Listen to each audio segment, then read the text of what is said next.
What's up everyone and welcome to another video. Before we begin, if you're into things like cheat days, food challenges, that kind of stuff, the food content, I am also very active on my other channel called Dave Eats. So if you like seeing people eat lots of food, then go and check out that channel. The link is in the description and hit the subscribe button on both channels. It's the most helpful thing you can do to support my work here. So today we're going to be discussing the Big Four of emo music. Now I saw Finn McKenty a few months ago did a video on the Big Four of pop punk and I was like, you know what? Let's do the Big Four of emo music. For those of you who don't know what the Big Four means, it's basically a term for Metallica, Megadeth, Slayer and Anthrax. They are the Big Four of, say, thrash metal and heavy metal because they brought heavy metal and most of all thrash metal to a much larger audience. I mean, Metallica were on MTV, they were at award shows, they had a big bunch of mainstream albums, their music videos were really popular, getting a lot of airtime. Those heavy metal and thrash metal bands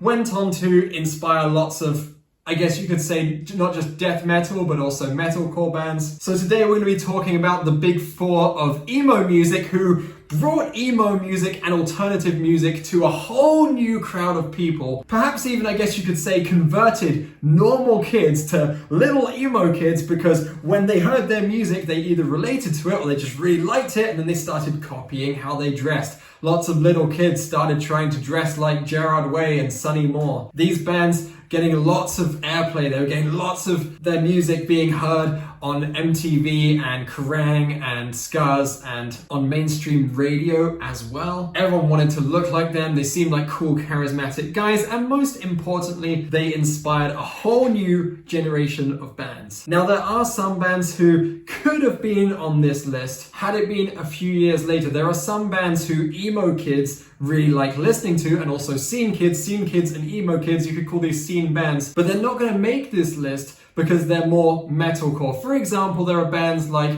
Bring Me the Horizon, Asking Alexandria, Icy Stars, Woe Is Me. These were big in the emo kid, alternative kid kind of scene, but they were also more scene kid bands and metalcore bands and Warped Tour bands, so not quite emo enough. So let's get into this, guys, and one more time, hit that subscribe button if you like my music content. The biggest band, band number one, this is going to be the Metallica of emo music. This is going to be the band who were getting all of the awards, who were playing the festivals and headlining them, who were selling the most records, who everyone knew, who no matter what background you were from, this is the band who were converting so many kids to emo music. And that band has to be My Chemical Romance. Now, another band who almost made this list, because I would say they're actually more successful, is Fall Out Boy. But Fall Out Boy are just ever so slightly different because a lot of people who listen to Fall Out Boy never were emo kids. They were normies. They were normal preppy kids. In fact, all the preppy kids at my school listened to them. Fall Out Boy were kind of pop punk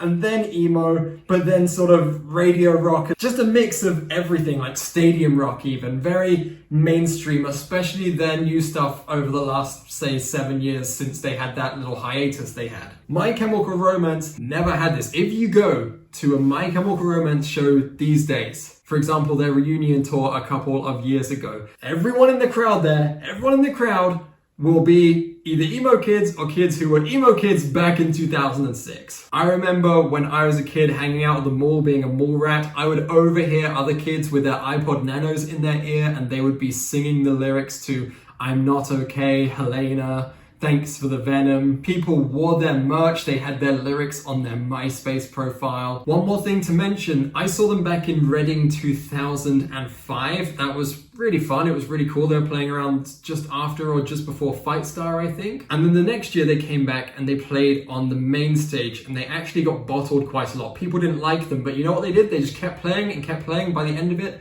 they had won the entire crowd over. So yes, good old My Chemical Romance, they get Metallica's spot as number one. Band number two, the second biggest. And in the Big Four, that is obviously Megadeth. Dave Mustaine was initially a member of Metallica. In fact, I'm sure all of you watching this know that, but just for anyone who didn't, then yes, he was initially in Metallica, got fired, got kicked out, began Megadeth, and they're almost as successful. He has had the most incredible career with Megadeth. The difference between Metallica and Megadeth is they're a bit less mainstream than Metallica, and they have a bit more of a cult following. Their music is also slightly different as well. It's less thrash metal, it's a bit more heavy metal, but they went on to inspire so many people. They had such a cool following, and to this day, when they play the festivals and play the shows, those people are still watching them. So who is this for emo? I had a very tough time deciding this one because it's got to be a band who inspired a lot of other bands and who still to this day play festivals on the top slot, who play big stages, they get lots of YouTube videos, and they also have to be very, very talented musicians and songwriters. The award goes to Taking Back Sunday. Now, like I said, this was a tough decision to make, but Taking Back Sunday was so influential. They were every emo kid, and especially every emo girl's absolute dream, especially back in 2005, 2006, 2007. And to this day, they still have that huge following. Those people still love them. A few normies also got into them. I remember that some of the kids at my school started listening to them, and then they started dyeing their hair black. You know how it goes. It starts with the dyeing the hair black, and then maybe the guy liner comes out. Taking Back Sunday, very talented musician, very good band. Personally, I loved them when they had Fred Mascherino in the band. Is that how you pronounce his name? Fred Mascherino? He is just incredible. Such a good vocalist, such a good songwriter, and seems like a cool guy with a really cool story to tell. I really dig them. Other runners-up included Brand New and The Used, who we will get on to. Also Funeral for a Friend. These bands, all three of them, also had amazing cult followings. They also were great songwriters. They were also very influential. I just don't think that Brand New were quite as popular as Taking Back Sunday. Same thing with Funeral for a Friend, especially as Funeral for a Friend are very post-hardcore, and they also were more of a UK band. They're so popular in the UK, I have no idea how it goes for the USA or the rest of Europe, but Taking Back Sunday were getting the magazine covers, and a lot of bands were even like copying their formula. There were like bands who literally would just put the name of a day in their name. There'd be bands like Forever Wednesday and Forgotten Sunday and Almost Friday, and just like bands like that. Like anything was Sunday, Wednesday, Monday in it, just because of Taking Back Sunday. Forgotten Tuesday, like it's so random how that happened. Number 3, The Slayer. The talented musicians, the gritty, the anger. Now, like I said, at place number 2, they almost got it, but I'm gonna give it for place number 3, and that is gonna be The Used. Why did I pick The Used? Honestly, I had a hard time with this as well because I never really even got into them very much. I like a few of their songs, but they're not the kind of band who I would listen to either when I'm working out, when I want to listen to some emo music, when I'm going for a run. I don't know, I just never got into them, but I did like them and I did appreciate them, and they were so popular. There were other bands like Underoath and Seosin and Silverstein, who I love Silverstein, by the way, I love Silverstein. Out of all of those kind of bands, from the 2004 to the 2008 era, The Used were the ones who seemed to be getting the most attention, and what was interesting about them is that a lot of people who were also into rock and metal also seemed to appreciate The Used, probably for their work with guitars and drums, and the fact that Bert's vocals are just fantastic. I would say they were influential, they were cool, lots of people were into them. You didn't have to be an emo kid, you could also be like a rocker or a metaler, and people just appreciated The Used, and I think that's pretty cool. Final band number 4, the Anthrax. The least popular